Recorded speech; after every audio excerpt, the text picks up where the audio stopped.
Good afternoon, everybody. My name is Carl. I'm a recovery coach here at Cap Recovery Center. This is our Freedom Fridays meeting for the day. And the article I have here is New Beginnings. When moving forward means leaving the past behind. It is tough to start over. That much is true. For those in recovery, especially early recovery, starting over tends to take on the magnitude of the nearly impossible. There are just so many different areas of life that need changing, so much to do and so much to learn before anything can be done. How can someone make sense of all this?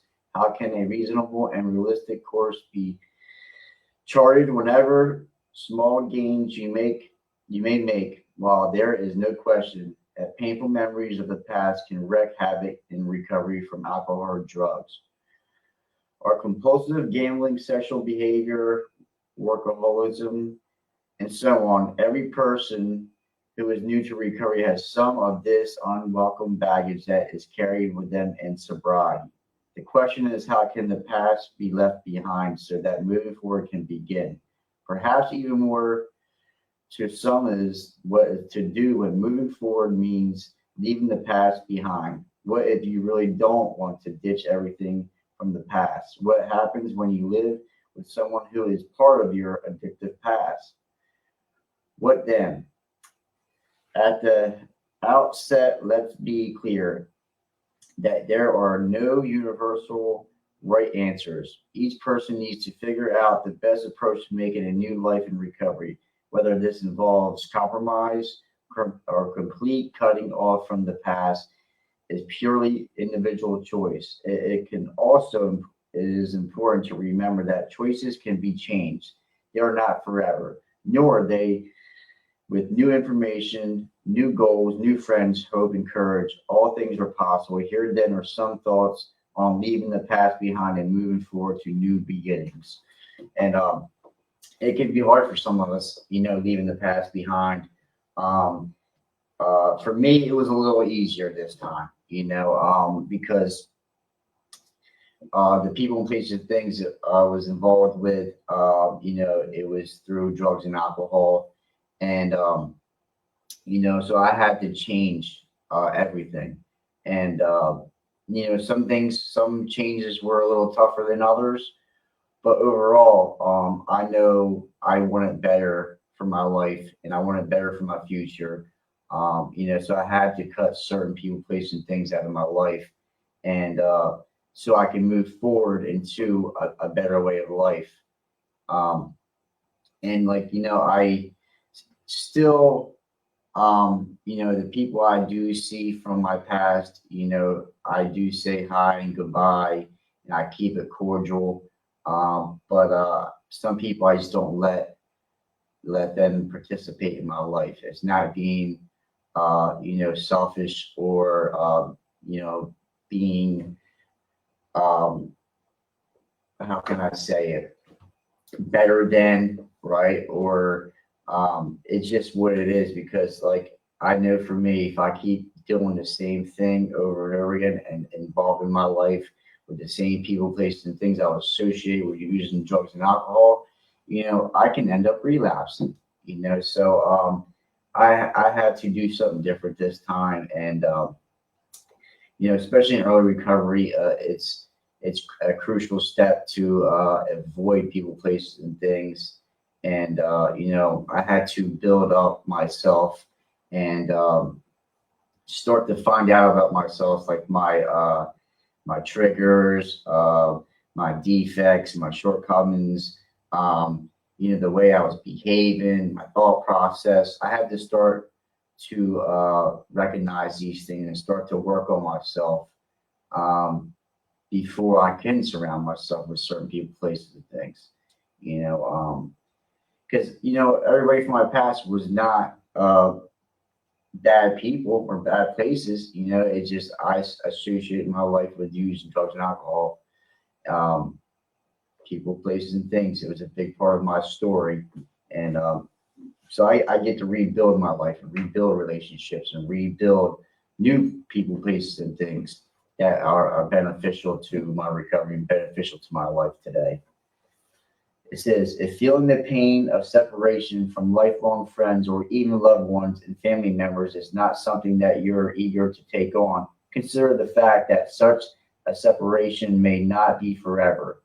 This should ease the pain a bit and allow you to further explore what life may be like without such influences that may allow you to future explore what life may be like with some prove destructive to your recovery. Some of your old friends will undoubtedly be the people you used to hang out, drinking, partying with. Some may be coworkers or your best friend from college or high school. You may have grown up with the person and can't uh, envision your life without them or her. But when continuing to association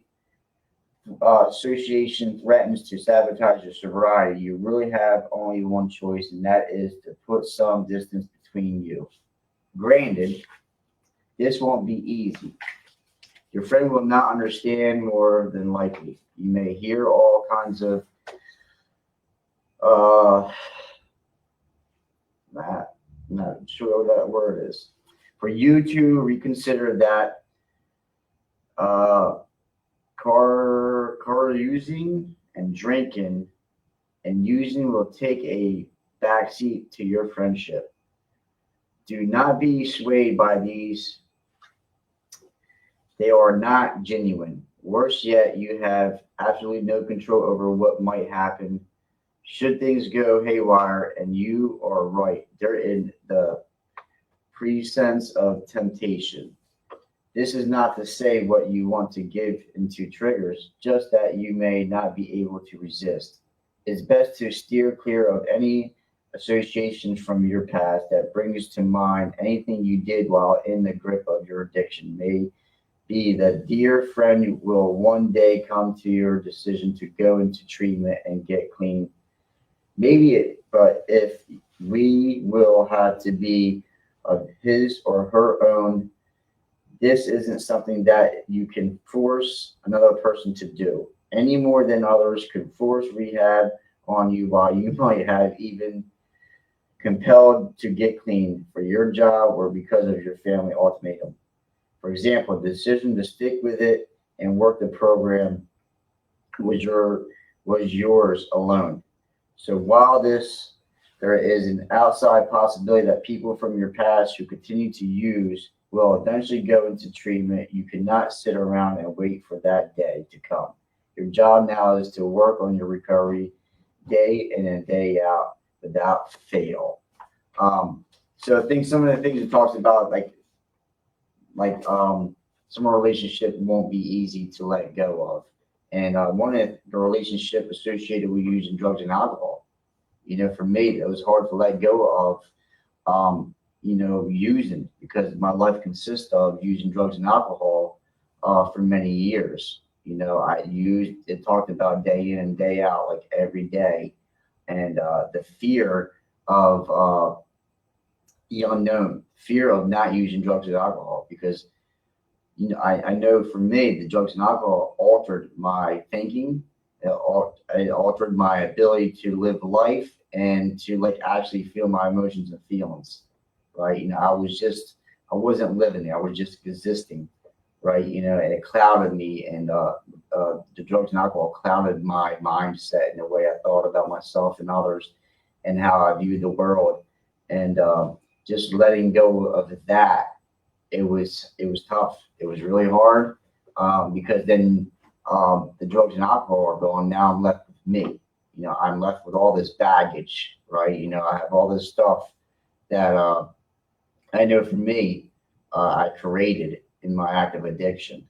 So now I'm left with self, and now I have to uh, move forward from my past, and that takes time. It takes work. It doesn't happen overnight.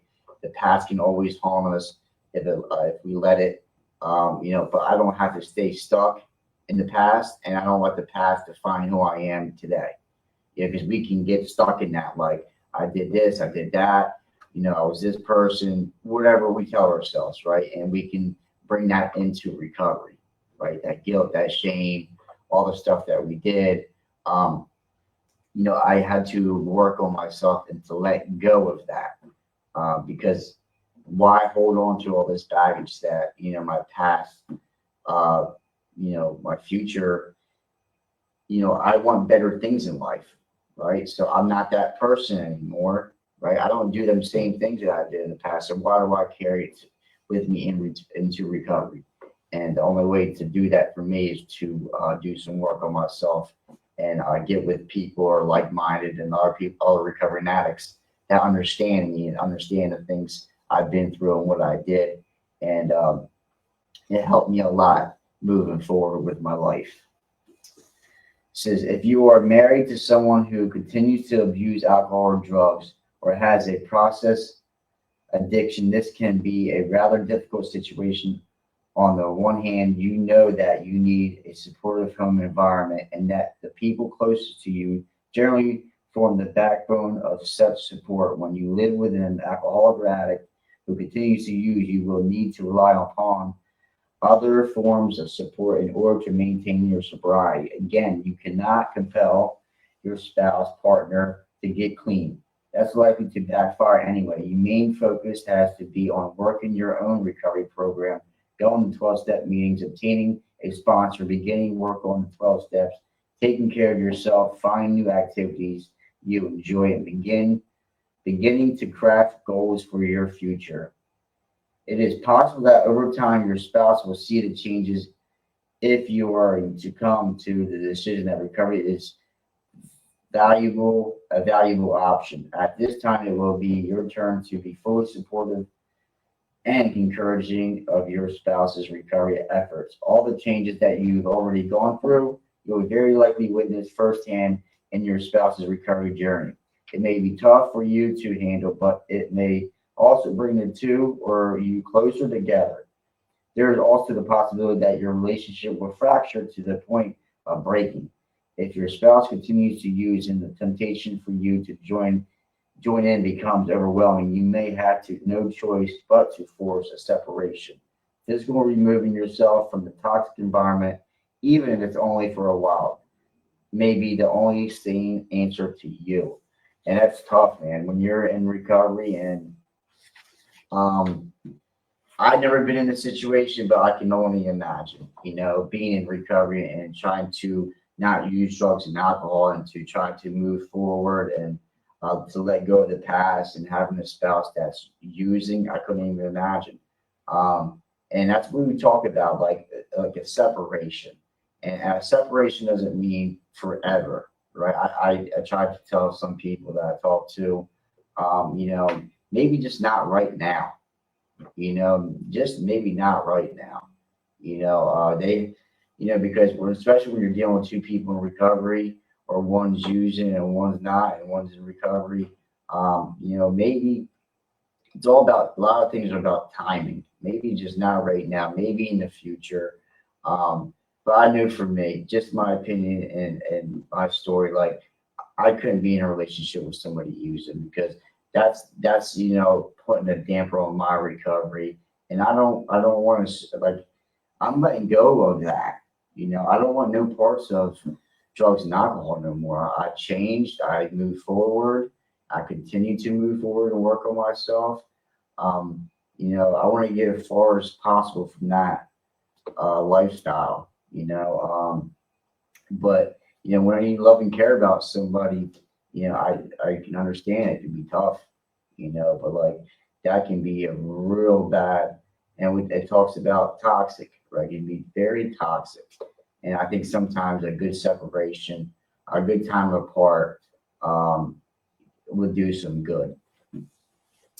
It says being able to maintain your sobriety naturally. This is a extremely personal and painful decision, not one that you make lightly. Get counseling to ensure that you're marking or making the right decision. Perhaps a coordinated family effort may convince your spouse that rehab is a better alternative. This could come in form of an intervention conducted by a professional or an environmentalist. Whatever happens, remember that you are not responsible for your spouse's addiction. You are also not to blame if he or she refuses treatment. You may be loved and cared about, for your spouse dearly, but still not be able to remain in the same house with them. Life will go on, things will get better. Only time will tell how things will turn out. But you cannot jeopardize your recovery even for the sake of love. Yeah. People just want to stay in relationships because we love somebody, we care about them. But we really have to like really assess that kind of stuff, right?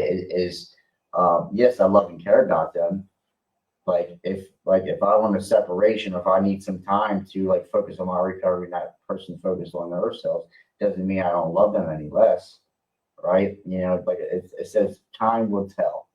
If I'm going this way and somebody else is going this way, it doesn't work. It just does not work. Just hopefully, because relationships are important. I didn't have any healthy relationships with active addiction, right? There was no trust, right? There was no healthy communication, right?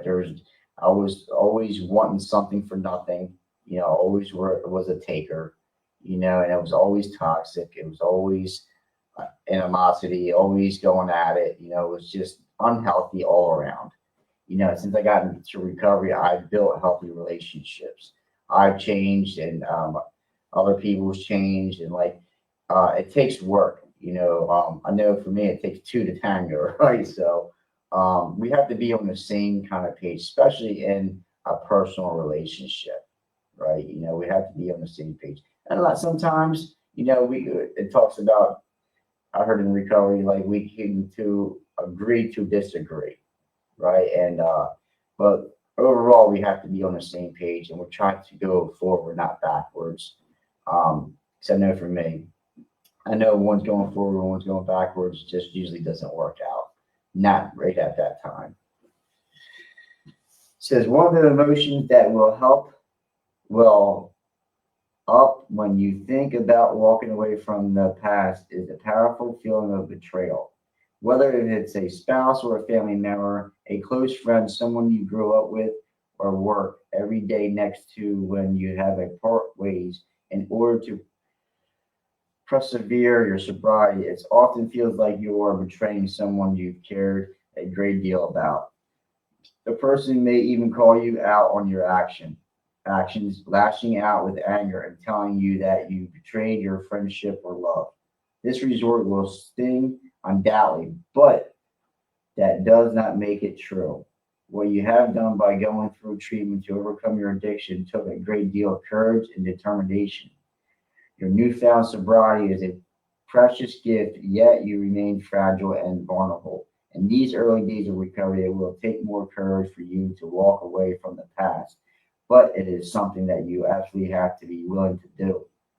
Think of think of this not as a betrayal, but as an affirmation of life. Your life, this is your new beginning. It cannot be uh, this can't be malfaceted to the past. You need to break free so that you can make your possibility of change, of embarking on exciting journeys of discovery. Embrace the opportunity. Don't run from it to relieve the past. And just talking all it talks about betrayal, right? Like and being in relationships, and we're trying to move forward, and this person's not trying to, whatever the case may be in this particular situation, we can tend to manipulate and say things that's not true, right?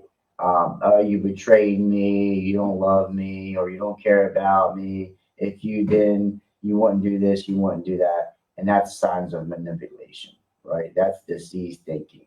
The lying, the conniving, the manipulation, just using things against people, lashing out, out of anger, frustration, try to get our own way, right? And we would do things and say things to to get our way. I know I did, and that's all about changing those ways, right? Changing that stuff.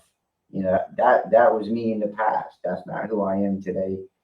You know, and that's not who I want to be in the future. I don't want to like manipulate and lie and say things and do things that benefit myself. Just be open and honest and say how I feel. And sometimes that can hurt people's feelings, and sometimes I tend to do it, be honest, sometimes I don't tend to do it. We do it not even being aware of it, you know. So like moving forward and not going backwards, and it's hard to get over our past and get over past relationships, and it's tough. It can be tough, but if I want good things in life, and if I want to stay clean, if I don't want to use drugs and alcohol, I want different things in life, I have to change people, places, and things, and have to move forward from the people that are holding me back. It says, let go of fear. Fear is incredibly self-destructive emotion that is the reason for many is a relapse. When you succumb to fear, you tend not to think rationally about your choices. As a result of temptation to give in and resort to old ways to alleviate pain, and numb consciousness often takes hold. You need to fight this sometimes overwhelming emotion of fear. Do not allow the icy tentacles of fear to grip your heart, and make you believe that the only way to express your feelings is the fear is to return to your addictive ways. It isn't. There are better ways to let go of fear. First, acknowledge what it is that you are feeling. Give it a name. Call it what it is, fear. If you can isolate the source of the fear, that's the next step to learning how to let go of it. What is the worst fear you have?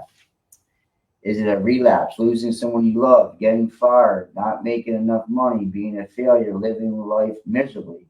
You have to identify the root cause of the fear in order to deflate its power over you. This is not easy, but it's a difficult as it might sound. It always helps to be able to talk over your fears with someone you trust, such as your 12-step sponsor, your loved ones, or family members, a close friend, a therapist, or a member of the uh, support groups. Discussing fears in a work group setting or listening to accounts of others in the rooms of recovery may also prove helpful in overcoming common fears. Fear of always making the same mistakes withhold you back from attempting something new that you want to achieve. You simply have to let go of fear, which has its own origins in an addictive past and possible even back as far as your childhood. Only then you will be able to fully embrace the multitude of opportunities that will be yours to partake in your recovery.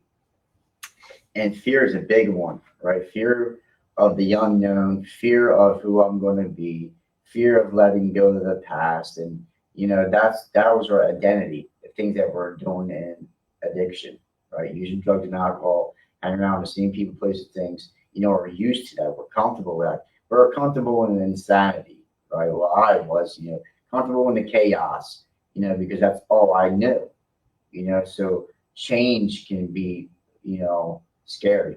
It can be uncomfortable. But like the only way to get through these fears and get through my past is to go forward, to go through them.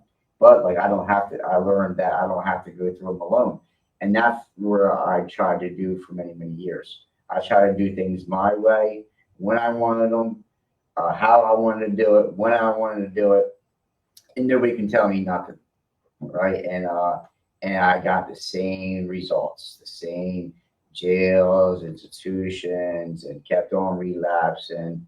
It just gotten progressed and gotten worse and worse and worse until I accepted and surrendered. And first and foremost, stopped using drugs and alcohol and gave myself a chance, right? I was feared up that who I was going to become without using drugs and alcohol, right? But if I wanted something different, I had to do something different. Simple as that. And like I said earlier, I can be uncomfortable, right? I might not like it, right? But it takes time. It takes time. It takes work. It doesn't happen overnight. It just takes some effort. It takes willingness. And day by day, my life started getting better. I started getting better, and I started to gain a lot of things in life that I never had. And so I start to see my confidence, right? Self-esteem. I wasn't full of self-pity anymore, right? I wasn't full of loneliness. I was more content who I was and what I'd done in the past. And I don't, like I said earlier, I don't let the past define who I am. People know who I am today. I am a better person. And that's all through working in recovery and working on myself and people helping me and guiding me and showing me a new way to live. Um, and you need support, you need help, you need people by your side. It can be family, friends who talked about it, people in 12-step meetings and sponsor and counseling therapists. There's many things that will help you in your recovery, many pathways. We have to find something. I always say it doesn't, because my path might not be yours or might not work for you.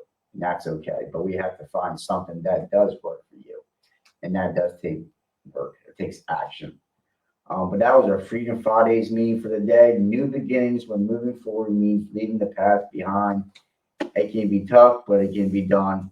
A lot of things in life is not easy, but I know when I put the work in, I can get to the other side of things. I'm a recovery coach. My name is Carl at Capri Recovery Center. Until next time, we'll see you later.